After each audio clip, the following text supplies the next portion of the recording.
ของกินพอดีตื่นแต่เช้าลงไปตลาดไปซื้อซีนงัว2 โลแม่เอาไว้เฮ็ดสู่สร้างกินนั่นแหละซีนงัวเอาไว้นั่นแหละโดยทางสร้างเพิ่นว่าสิมาเฮ็ดมื้อนี้เลยเห็นบ่พ่อโดยเช้าเดินพังมามาห่างไว้ห่างนี้เป็นแบบไว้ตีแบบก็แบบนั้นครับโดยเช้านี้ยังอันไม่กบฟ้าอีกเขาว่ายังไม่กบฟ้าไม่กบฟ้าเขาที่ทานเลยจักอันบ่จักเส้นอันไม่กบฟ้าเนาะโดยเอาไปเต้ยเอาแม่กินยังล่ะไอเลี้ยงไปคิดว่าคนเดียวกันได้ที่ว่าตอนเก็บปีอยู่ตลาดฮะเจ้าคิดว่าคนเดียวกันบ่ครับเอาเบิ่งดีๆเบิ่งดีๆเป็นบ่เพราะเบิ่งดีๆเบิ่งหน้าดีๆเจ้าคิดว่าเฮาเป็นใครเห็นไหนวะฮะเห็นอยู่ไสอยู่ตลาดตอนเก็บปีทางเขาครับคนละคนมากินยังพ่อข้าวปุ้นบ่มีข้าวปุ้นบ่ขนมอื่นครับบ่ลงลุงมียังน่ะใบเตยเค้กว่ะเอาให้พ่ออยากกินยังโดยได้ยังนะคิงมันจะเหี่ยพิซซ่ามันคือพิซซ่าแล้วให้เขาเบิ่งอยู่ในคลิปกันโตกว่าเพื่อนได้นับด้วยลูกนับเพิ่งดู30 40มันเนาะเท่าไหร่ก็55,000เอาแต่50อะไรก็ไม่นะมันแม่นบ่ใจดีแท้เวลา15ดีขนาดนั้นมีแม่ลูกค้าขาประจำเลยแซ่บว่ะคือยังใช่โอ้โหจื้อแท้เนาะชื่อนั่นก็จะส่องเจ้าฮะส่องของเจ้าบาร์บี้ชาแนล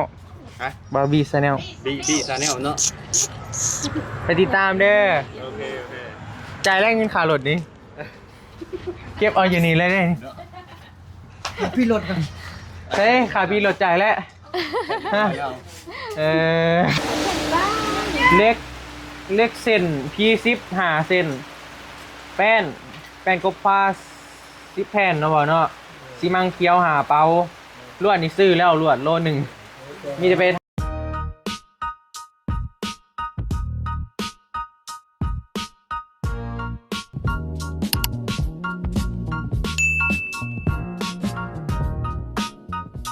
ซื้อนี่มา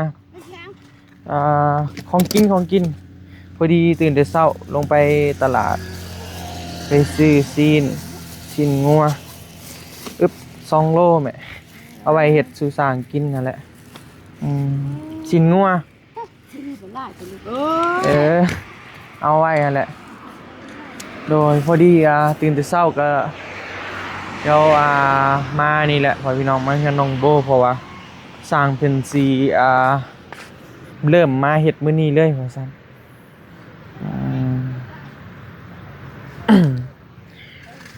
เอาก่อนอื่นก็ต้องขอกราบทักทายสบายดีเด้อพ่อพี่น้องเด้อทักทายสบายดีกันบรรยากาศยามเช้าๆเนาะมื้อนี้ก็ฝนถ้าก็ตกเช้าตกคู่มือเลยฝนก็โอ้ยเนาะจังแม่นมาพ่อพี่น้องสบายดีเด้อพ่อเด้อทางสร้างเพิ่นว่าสิมาเฮ็ดมื้อนี้เลยเห็นบ่พ่อโดยเช้าเดินพังมาห่างไว้ห่างนี้เป็นแบบไว้ตีแบบก็แบบนั้นครับโดยเช้านี้ยังอันไม่กบฟ้าอีกเขาว่ายังไม่กบฟ้าไม่กบฟ้าเขาที่ทานเลยจักอันบ่จักเส้นอันไม่กบฟ้าเนาะโดยไม่4 เมตรเนาะโดยนี่ไม่ห่างจะให้นี้มันคันว่าในนาเขาก็สิเมื่อเอารถหุ่นได้เขาแก่มากก็ได้ไม่ห่างซื้อปูนซื้อเล็กซื้อไม้ยังนั่นแหละไม่พอมันได้ซื้อยังเพิ่มเติมเนี่ยพ่อเดินไม่แบบ บ่มี5 เมตรก็เอา4 เมตร โดย เบิ่งเลยจักแผ่นเบิ่ง2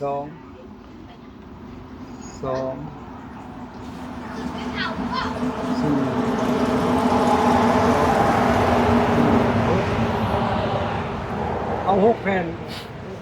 เอา6แผ่น 6 แผ่น พอบ่ บ่อยากพอเลย เอาแบบตัวมันพอเลยนะพ่อเดี๋ยวลูกก็สิซื้อมาเลยเดี๋ยวสิมาเอารถหุ่นใดเดี๋ยวสิแกะมา 10 แผ่นเลยเอา10 แผ่นเลย เอาไม้กลมผ้า10แผ่นเนาะ ไม่ก็ผ้า โดย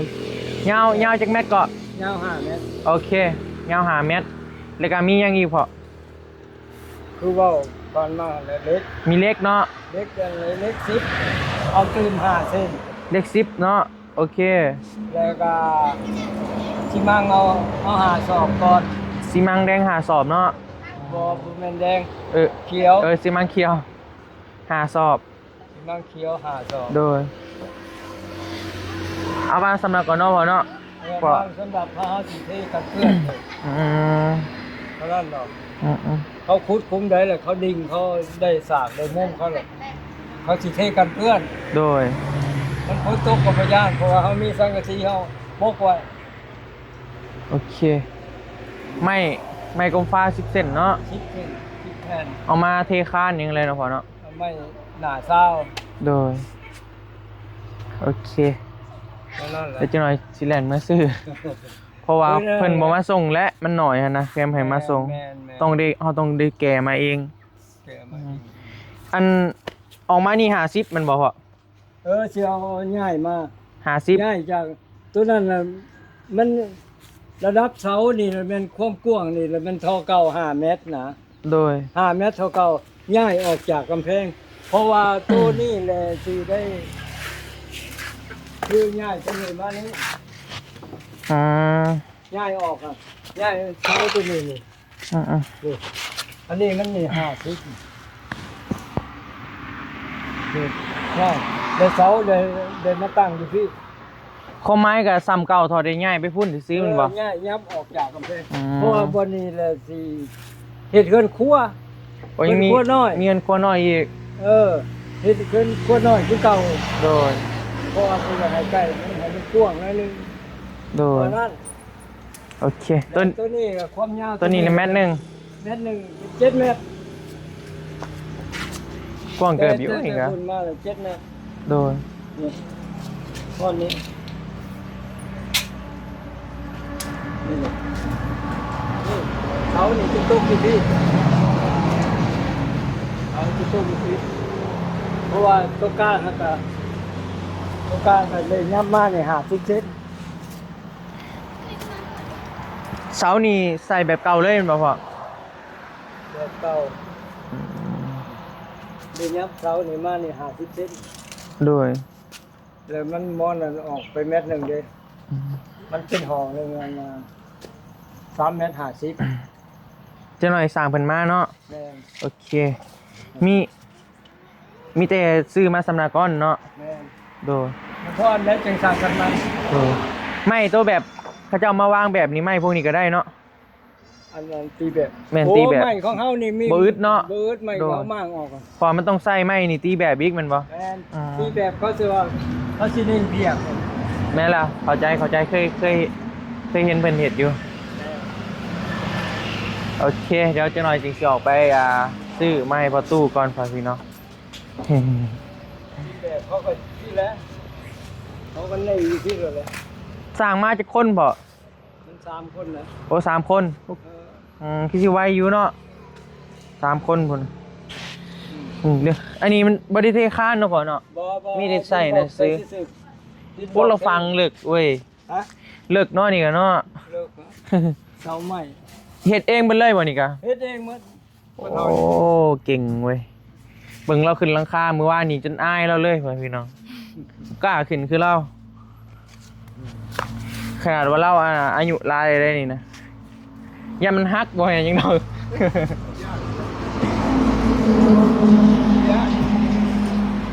ต้องมีจังหวะเขา เคยเฮ็ดเนาะบ่เนาะ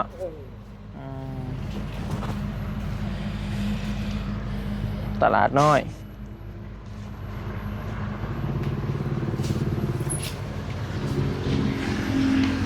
ายยังเด้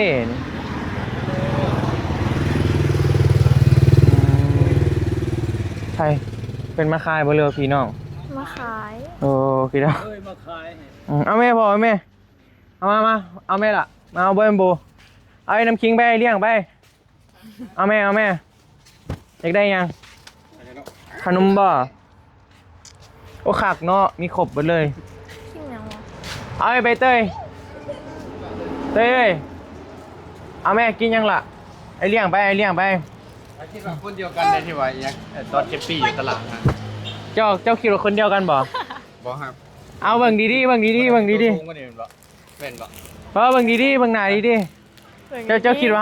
เฮาเป็นใคร เคยเห็นไหนวะฮะ เห็นอยู่ไส กินยัง อยู่ตลาดตอนเก็บปีทางเขาครับคนละคน คนละคน คือไหน กินยัง คือบ่ มีขนมมันเอาเป็นโต๊ะ ถ้าคิดว่า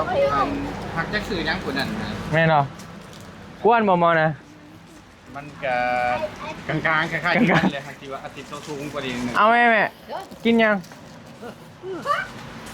ข้าวปุ้นบ่ มีขนมอื่น เก็บ เหรอ หมู ขนมอื่นเขาบ่ลงลูกมาเลย เอาเลย ยาวอ่ะ มากินยังพอ เขาบอกกันว่า ข้าวปุ้นบ่มีข้าวปุ้นบ่ ขมอื่นนี่ ขนมอื่นเขาบ่ลงลูก เอานี่แหละ มียังน่ะใบเตยเค้กว่ะ เอานี่ใส่ เอาให้พออยากกินยัง จะได้ โดยได้ยังน่ะคิง จริงมันจะเหี่ย พิซซ่า มันคือพิซซ่า แล้วให้เขาเบิ่งอยู่ในคลิปอันโตกว่าเพื่อนแบบน้อยๆนะอยู่บ้าน ใส่ผ้าบ่ ใช่ป่ะฮะ เบิ่งคลิปเฮาบ่ มันเหี่ยค่ะแก แน่นอน ที่เหมือนเจ้า มันคืออย่าง ไม่เห็นว่าไอ้ยังว่า กล้วยทอดไว้ ตอนอยู่ไปเก็บพี่ฮะลูกชายเถ่านะฮะไอ้ยังว่าเลย เอาแม่แม่กินยัง อันเป็นโบเอาเหรอ ขนมข้าวต้มขนมเด้ปะจีปะเต้เนาะโอ้โคกคักเว้ย แล้วผ่านตอนนี้ลูก เตยกินแหนมเตย เฮานี่แหละไอ้เอ้ย ไปครับอันนั้น ย่าแล้วกับบริยาดอกมาเห็ดไปนี่หมักไปนี่ไรก่อนแม่น สายเดียวกันบ่ ฮะ สายเดียวกันบ่เดือไปตอนนั้นตรงสายผ้า แม่นสายเดียวกัน ผ้าเนี่ยก็เดือแบบนอกพอเตียงนะ ไอลี่ พอดี ตลาดนะมันบ้านเขาเจ้าเห็ด เอาแม่เลยมาอยู่ตลาดตอนนั้นฮะ เฮานี่แหละ นี่ มีทำกันอีกเด้ จื้อใช่ไหมเจ้าเนาะบริลงตลาดปีหนึ่งแล้วแต่ขามาเห็ดนี่กับบริลงไปไกลเลย แล้วไปเห็นในคลิปไปเลยครับไปเห็น แน่นอน ตอนเดินก็สายผ้าครับ ที่เอาแม่พอเอายัง เอาเลยเอาเลย เอายังน่ะคุณบ่เอาไปกินหนูแล่แม่เอาอีกบ่ พอแล้วพอแล้ว พอได้ลูกพี่พอได้ เดินหักดูลูก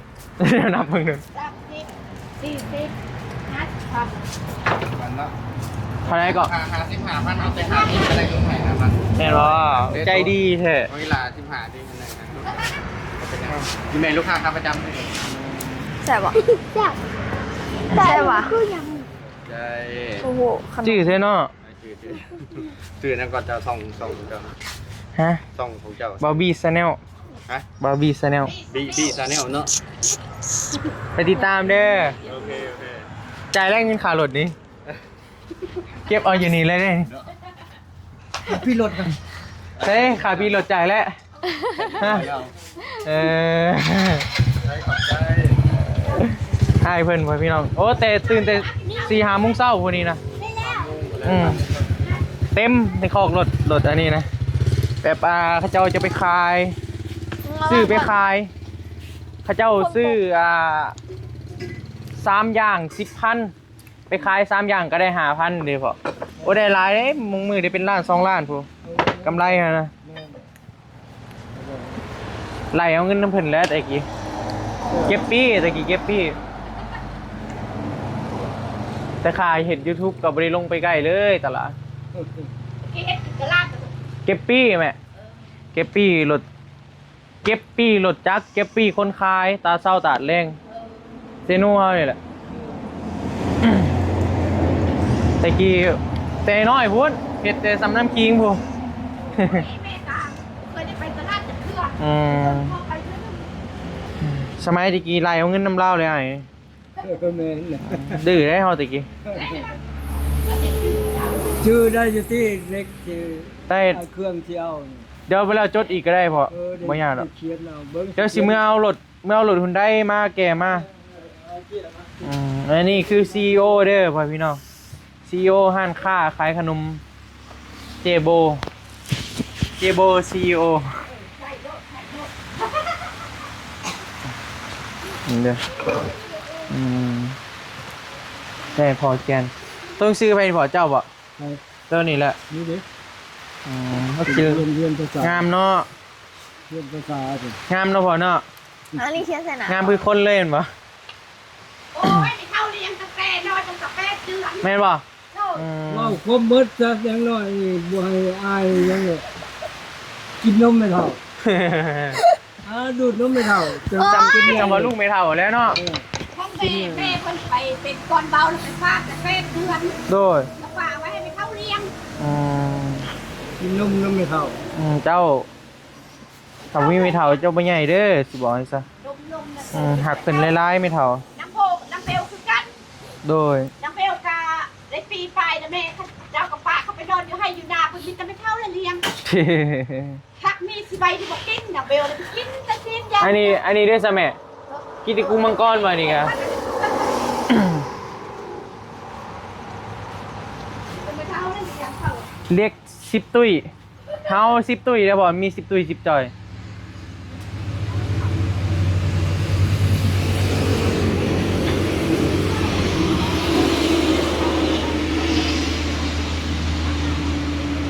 เพิ่นกำลังจดรายการให้พ่อพี่น้องใส่เสื้องามเลยอ๋อเด้อ อ้าวเหมาะ อันนี้ก็เป็นห้านค้าเดี๋ยวมาเบิ่งไฟมาเบิ่งเนี่ยมาเป็นห้านค้ามีตู้พ่อพี่น้องอันนี้ก็มีเจนอมเด้อเจนอมมาเห็นก็เป็นพรีเซนเตอร์เนี่ยส่องข่อยดังได้บาย โอ้ยกิน แม่เอาของเจนอมบ่ แมนเจ้าของถ่ายผูก ก็แม่นเลย แม่จะบอกกดเป็นหูอะไร มาลาทางหมักแนวนี้เนาะเจ้าเนาะแพ้กระเพาะได้หลายกินตอนเช้าบ่อยากปานใดตอนเช้า ว่าแล้วฮอกแล้วฮานก่อนมีเงินมีซื้อทะเล็กทะน้อยเข้า อืม เอาทานน้องโบโลกเนี้ยกับโบขาย นี่นแหละแม่ โอ้มันก็มีคืนเงินเมื่อไรนี่แหละถูกโอ้ อืม จะได้ไร นี่เพิ่นเงินลายนี่ เพื่อนดูเงินไรได้เลย อืมขนมข้าวต้มขนมลาวก็ประมาณนี้แหละพ่อพี่น้อง มัน บ้านไปเหรอบ้านมันเหลือพอได้ บ่เป็นหยังดอกล่ะ 50-70คนได้เสียค่าบ้านค่าเมืองเลยลูกเอ้ย อืม ได้ประกันภัยมา พี่ก็ยื้อซื้อนะแม่เนาะ ช่วยซื้อจะได้ประกันภัยมาจะได้นำมา อืม พอได้ชื่ออันใจายค่านอกค่าดำเขาจ่อยลูกกันเยอะ โอ้ย ขันพลาลูกหมดจ้ะบ่เป็นนั่งอยู่เวลาก็ได้ไม่ว่าเขามาอยู่นี่เนาะห่านแป้งหลุดแล้วได้ละบัดอยู่แซ่บัด บ่ได้แป้ง บ่ได้แป้งเหรอ นี่นะเขาเจ้ามาจอดกับบ้านเลยบ่ได้เขาเจ้ามาจอดกับบ้าน ฝนตกพ่อพี่น้อง ฝนตกที่รถกูเอามาเข้าห่ม บ่เป็นหยังดอกรถเฮาเนาะมันเก่าแล้ว เจ้าก็มาเทียบกันมา บ่เป็นหยังรถเฮามันทนแดดทนฝนสู้แดดสู้ฝนแต่สู้คนในใจซาวโบบ่ได้ว้าย เอาโตนเจ้าก็จะโคตรเดี๋ยวก็ได้สักมือ แม่ว่าแม่ กิ๊กทุกได้เห็นเขามาทุกเรียนรอได้เห็นเขาก็คือนี่จะขึ้นมาไม่ได้อยู่ยังมาแหละมาสร้างก็ไม่ก็แต่ดีเอา มาสั่งเอาอยู่นี่เบิดเลยเหรอ โดย คือคนตกแล้วนี่กับบริคายเนาะแม่เนาะ ไม่ได้ค่าพอได้ค่าบ้านกัน โดย เ เล็กเส้นP10 5เส้นแป้นกบฟ้า10แผ่นเนาะบ่เนาะซีมังเคียวหาเปาลวดนี่ซื้อแล้วลวดโลนึงมีจะไปถามเอา แต่ว่าหันยกไว้เจอ โดย จะลืม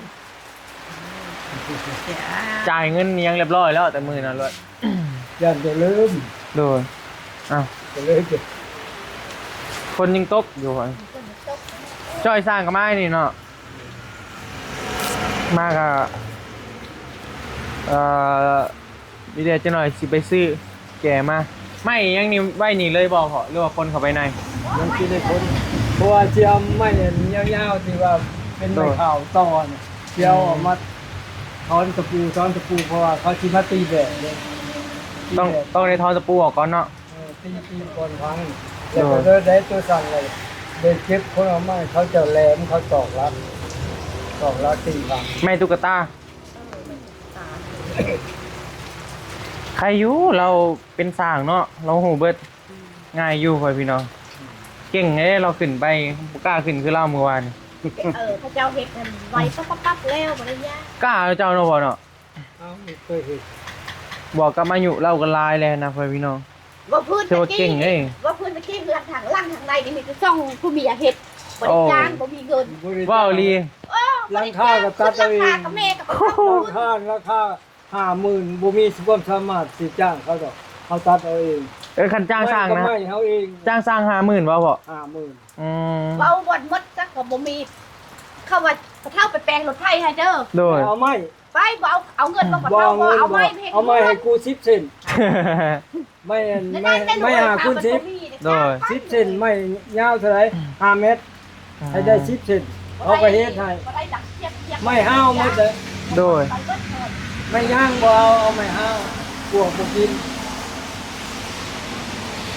อันนี้อยากได้เป็นโครงเล็กหรือโครงไม้พ่อ ถ้าใจก็จะได้เป็นโคงเล็กไปเลย แล้วแต่มักแล้วแต่มัก ถ้าว่ามันเป็นไปได้ก็จะได้ เคยเฮ็ดที่ผ่านมากับเล็กกับไม้กับราคาซ้ำเดียวกันนั่นแหละ แม่นแต่ว่ามันเป็นอย่างแต่ว่าเล็กนั่นว่าแบบง่ายเลยนี่ มันจอดมันต่อได้ ต่อกันได้ มันบ่เปลืองลายเนาะมันต่อได้เนาะแม่นแหละแต่ว่า ย่านว่าเพิ่นอยากแต่แม่ก็บ่อยากรบกวนพวก FC ได้ กันว่าอยากใช้ไม้ก็ เพราะก็เบิ่งตัวจริงแม่มันความหมายมันซ้ำกันได้เล็กกับไม้นะซ้ำๆกันบ่ อยากเกรงใจพวกเพิ่นทุกคนอันเงินทุกคนดูแล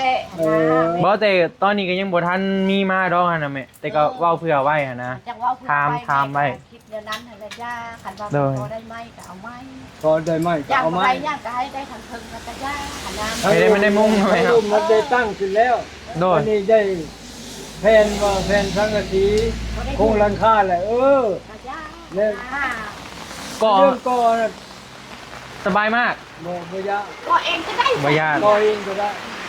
จ้างก็ได้ บ่จ้างใครก็ได้อันเรื่องก่อ โดย ก็พามันน่ะจ้าดอกว่า ก่อพามันบ่ทาจ้างใครก็ไปบ่จ้างเจ้าของเรือนนี่ก็ได้ ก็เห็นกูเล็กกูน้อยมันหักแล้ว ซอยร้านสาว เฮ็ดได้เลยครับอยากได้อันนึงนี่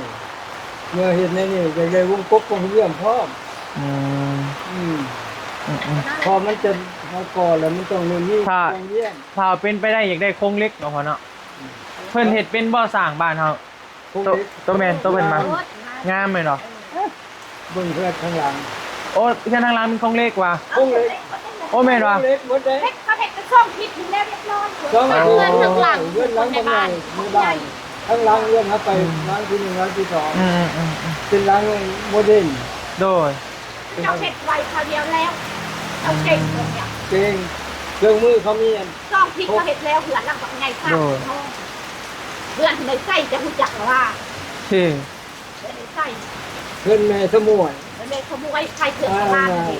แล้วอยู่บนนา ของน้ำ ไปมวยว่ะ อยู่บนห้อง เพื่อน น้ จะรู้จักลูก แม่นว่ะ ำอยู่ห้องน้ำแม่เราเป็นผู้ย่ามอยู่ในห้องน้ โอ้มันไอ้ตุ้ยครับบ่ ำมันไม่ใช่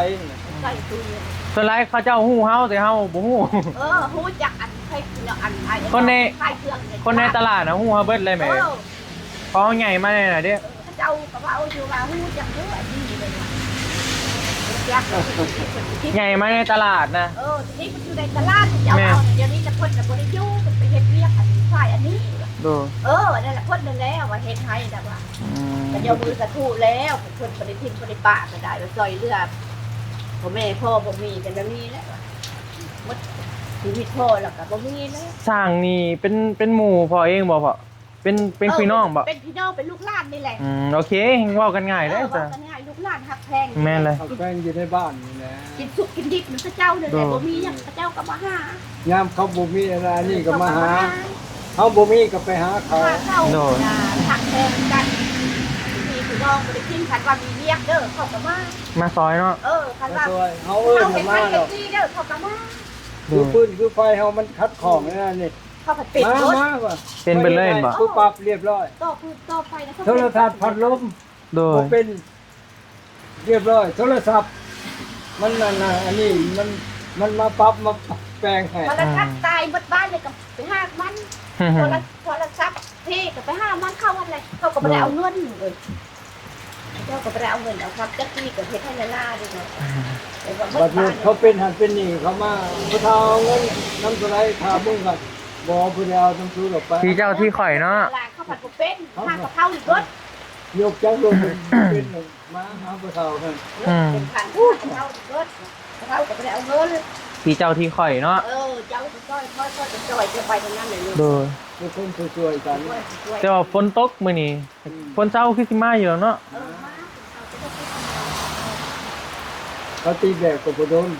เจ้าอัน3คนหมู่เนาะแบบเดียวแหละเช้านี่สิเจาะออกติบ่ เจ้าออก เจ้า แล้ว เจ้า ว้าโธ่ เจ้าแล้วเขาก็ปัด เจ้าเครื่อง ปัดกระถอนออกเลย แต่ว่าเช้านี่มันก็ทนเนาะ เขาไม่ซักจะเดิน พวกตะกี้พังลิ้นใส่น้ำบ่ บ่ บ่ได้พังบ่เอาเกลือบ่ มีแต่เท จะเอาเงินใส่ตู้ บ่ทางลุ่มมานะบ่ เอาที่ทั้งเลยโมโหน้ำบ่อเพิ่นนึงตัวเสียนี่นะเราเอาเฮ็ด ตะกี้เนี่ยเฮ็ดตะกี้เนี่ยห้านธรรมดาค่ายไม้บักแค่ ขายไหมยังก็ ขายไม้ให้บักแขก โอ้ยแขกคันวะ เออ ตะกี้เนี่ยยอดไม้ไม่ด่าบักกองว่าจะที่บ้า ไม้ นรถ มันมา ใหญ่ กองอยู่นี่แหละมีใบประตัง โดย พ่อ เสีย นัก ภาษี พ่อ มี นัก คร เต บ ยเป็นผู้ขับไปเอาให้ โดย เอาไม้ ให้ มา นี่ ส่ง ก็ได้ปีก็ได้มาเป็นพัก ขายดีบ่ โอ้เขาก็เอาคือไม่หาคุณซิปมีหมดทุกประเภท ไอ้แขกว่ามีมาเห็ดเอง เออ แล้วมาเศร้าเจ้าอ่ะ บ่จะเศร้าให้ค่ายละล่า ขายมันไรไปเส้นไหน ได้เปอร์เซ็นต์ ผู้จ้างหักแพงกันเป็นบ่ บ่แม่ก็บ่รู้จักแม่ก็บ่เคยรู้จัก เราเห็นทำเลมันดีอยู่แล้วเนาะ แม่ก็บ่เคยรู้จักเลยแต่ห้าวนี่กายพ่อเตยนี่ มันเรื่องกันกับหมอลูกชาย เลยว่าค่อยอยากเอาไม้มาป่านห้านเป็นได้บ่เดี๋ยวเท่า โดย ได้จะกินไปเท่าตอนนั้นไปเท่าหยุ่งหญ้าเลยเนาะ โดย ยาวไปเลยบ่ได้เห็นแบบนี้หยุ่งหญ้าเลย ตีเป็นทันไหมจิ เอามาแล้วเอามาจะเอามาลงตรงนี้เอามามันที่เป็นมารถนึง อื รถ ม ในกับเบิด รถ12ล้อ ขายผิดหนึ่งเบิด ขายดีเนาะ คนใหญ่ใจมาเอาถึงก็จะไม่ เขา ห้า เขา เม็ด กี่ ไม่ ท่านเขาไปในเซโน่เลย ไม่ เขา ห้า มา เม็ เห็ ด น แต่ ไม้ ไม่ เขา สิบ เนี่ เม็ ย ดไม่สี่ เมื่อไรไม่48ไม่หาพูดซิป ไม่แป้น โดย ไทยบ้านเขากล้านะจะ ไม่ นา นา เบิด ไม่ตีแบบ มีหมดแบบเอาไปขายมันก็บอกรายการมันก็พิมพ์ออกมาเป็นเอกสาร ขายเด็กเลยเบิดแล้ววันนี้เอามาอีก ตัวนั้นแมท มาอี ตัว กแล้ว นี้ เบ้า แมท กับไม่เท่ากับเบ้าเดี๋ยวนี้มันไม่เท่าค่อยให้เจ้าค่ายเดี๋ยวจะเอาเปอร์เซ็นต์ค่อยเยอะตั้งกันได้จะจดไม่จะค่ายไม่มีไรยังไม่เท่ากับค่ายเป็นอะไร มันเอาบินให้เขียนบิ แล้ว น ก็บอกปีนเท่า เอาเงินให้พร้อมเลยมันหาเช็คเงินให้ ไม่มีราคาไม่มีวันจะค่ายตัวนึงเส้น5เนาะแล้วยังไงเส้นเก็บเป็นเรื่องเจ้าเท่ากับ เขาเอาเลยเนาะ ว้าวเอาไปตามเนี่ยต้องถึงข้อเส้น5ไปเรื่องนั้นเขาว้าวเราก็ได้ไล่เติมได้อยู่เลย โอ้ได้หลายเลยเนาะ มันก็หลายเติบได้ โดย แล้ววันนี้คนเราว่าอุ้มยากทำใกล้แล้วก็ยากยาก เสียแขกโอ้เดี๋ยวนี้เรารวยแล้วเสียแขกจะหูจักหักแพงกันนั่นแหละกับในเงินไปลินกันเราตลอด เข้าไปจบ เดี๋ยวนี้เราเป็นเศรษฐีแล้วเนี่ย รถเอามาป้าไม่ได้เป็นเครื่องบาทเท่าไรสิ โอเคเดี๋ยวถามคนเศร้าผู้ใดเด้อพอเด้อคนเศร้าจึงว่ากันตกไปพี่น้องโอ้ยลิน จะมาในบางตู้ทางอะไรเราก็จะมาเห็ดโคภูมิที่ถึงเที่ยจะเห็ดตู้ให้ข้าวจะเข้าไข่เชื่อมเข้าข้าวเข้าเรื่องเห็ด มีจะเอาสำนักก่อนเนาะบ่เนาะ โดยเอาชนะ ตามใบ โอเคเดี๋ยวลูกจัดการให้บ่ยากประมาณนี้แหละเครื่องคล้ายเรากับเพื่อนพี่น้องมื้อนี้น้ำปั่นนี่คือสิบ่ได้คล้ายเลยเนาะ ไม่ได้ค่าย มันฝนตกเด้ ฝนตกไม่ค่ายค่ายต้มไปหลอกกับแต่ค่ายจะเข้าถึงแล้วก็ได้ ถ้าฝนตกแบบนี้มันบ่มีคนมาเพื่อนพี่น้อง ถ้าฝนบ่ตกแล้วพอได้ขายอยู่เห็นเราหั่นนะ คนโตกาที่หมดเราคือแกทางเขาบอกแม่มาเช่ากับเขาได้ขาย แม่อะไรใครเขาบอก เขามานั่ง คือแบบนี้ทงเขาได้นี่แม่5,000แหละศพหนึงเขาได้กำไรเท่าไหร่ ได้กำไร10 ครั้ง เป็นสิขายเบิดเนาะ ร้านกินกับเรา ได้ เนี่ย กินแล้วกันแล้วพอได้อยู่เพื่อนก็จะดึกพอได้แบบ ส่วนลายเขาได้นำยังน้ำปั่นบ่ จะไล่ได้นำ น้ำปั่นกาแฟ ไข่กาแฟ อืม กระดาษน้ำก้อนค่ะมันเด็ก มันกระตื้อกันไปเนาะ เจอกันบ้าง อันละหาอันละ10 เอาแป้งรถจอดรถ ดู แต่ละมือนะ ยังจอดอยู่ว่าพอ จอด เปลี่ยนเลย บอกเขาปลูกผมมีเงินเหรอจอด จอด เอาก็ได้เฮ็ดให้อีดูต้นชาติ เนาะ เอากระจอดให้ เอา เขา เสื้อเปลี่ยนไปแล้วเท่ากับบ่มีเงินว้ายแบบ ยังเชื่อหัวบ้านเขามันขาดมันยังอะไรคือผมมีเงินเขาผัดมียางเก่าอันที่ว่าเขาจอดไว้มันรู้ เปลี่ เดี ย ย น ว แล้วเขา เปลี่ยนเอาแล้วร้อยหนึ่ง 15,000 9,000ค่ะ 9,000 เปลี่ยนคู่มือนี่6-70ด้วยเนาะแม่นบ่ 55 รุ่นดีๆหั่นน่ะ 60แม่โอ้รุ่นดีๆมันก็60บาท 70เปลี่ยนเซโนนักอยู่ ธ เด้ รรมดาเลย55 บ่เป็นมัดอยู่ใดนี่บ่เป็นเท่ากับเท่า บ่มันเบิดยุคจอดแล้วคู่มือนี่มีแต่เขาเปลี่ยนนั่นแหละ เด้ยัง แต่ตัวใด เป็นกันยังตัวนี้เลยยังตัวนี้ เอ้ยนี่มันอะไรอันเปลี่ยนยางเนาะ ยังไง ตัวนี้รุ่นดีบ่บ่ ก็ เท่าไหร่ตัวนี้ รุ่นล่าสุดเอาเปลี่ยนกันนี่แต่50,000 ถ้าเปลี่ยนให้เลย50,000 เดือน2อันแล้ววะ เหลือจังว่า เรื่องของอัน ลด8 10 เป็ด แค่มันเบิดเลยก็ไปซื้อมาไว้เนาะ ซื้อมาไว้ อันว่าถ้าว่ามีห้านหันห้านงามๆหรือซื้อเครื่องเขาเก็บเบิดนี่ได้ขาย แม่นแหละ อันนี้พระเอกกับพระธาตุไม่เท่ามีบ่อันนี้บ่บ่มี ก็ได้เป็นนัวบ่มี เขาจนว่าในข้าวเขาทืบเลยเขาจะให้เจ้าเงินลงทุนเขาจะให้ทืบไว้ให้กู้เงินนะวะผู้ใดมานั่งก็ไม่เท่าทราบตายนี่ก็บ่มีเอามันเงินบ่ลายมันดูค่ายตามบ้านเมืองนี่แหละพูดกับเจ้าจะไม่เท่าแบบยากนะ ถ้าเราทืบเลยเขาจะให้เจ้าเงินก้อนหนึ่งคือทืบให้กู้ว่ะโอ้ยบางครั้งตัวละมือ เขาจนหึนเนาะถามมีกูมีเนาะ จะได้ไม่เท่าอันมีบ่อันมีเปลี่ยนรถหรือบ่มีมาพูด คื ถึ อง กัน ลีนเปลี่ยนรถคือกันพระเจ้ามีลีนก็เปลี่ยนรถโอ้บ่มีได้พระเจ้าบ่มีทุกเจ้าจะเปลี่ยนเลยทุกเจ้าซื้อมา จะได้ผู้นึงมาถามว่า มาให้เขาเปลี่ยนให้ ถ้ามี ได้ บอกว่าเปลี่ยนรถ ทุกเจ้าซื้ออยู่ ไม่ ห้าง ว่ะ ห้างที่ว่าเขาแปลงรถ เขาก็ว่า แล้วก็เจ้าเปลี่ยนอยู่น้ำเขาบนเขาแปลงรถรู้ เลย บอกเขาเลย เขาลืมโซ่เขาตาบ้าโอ้ยเข้าเลยว่ะมันอาจจะทืบเลยเจ้าย างรถเดี๋ยวนี้ก็บ่มียางนอกมีแต่ยางใน เขาก็หัวเดี๋ยวโอ้ย เครื่องอะไรรถจะมีบ่เสื้อสูบขายบ่มีแต่ ขัด ทุก ตั้ เจ้าง ไปซื้อ บอก มา เงินว่าขันว่าห้ามมีห้านใหญ่แต่เขามีเงินลงทุนที่ตั้งห้านใหญ่ได้เงินลูกเรื่องลูกเรื่องหลาน วดเน่าวดเน่า จะได้บุญ เดี๋ยวถามโบถึงเลขก่อน ชื่ออยู่ว่าเลข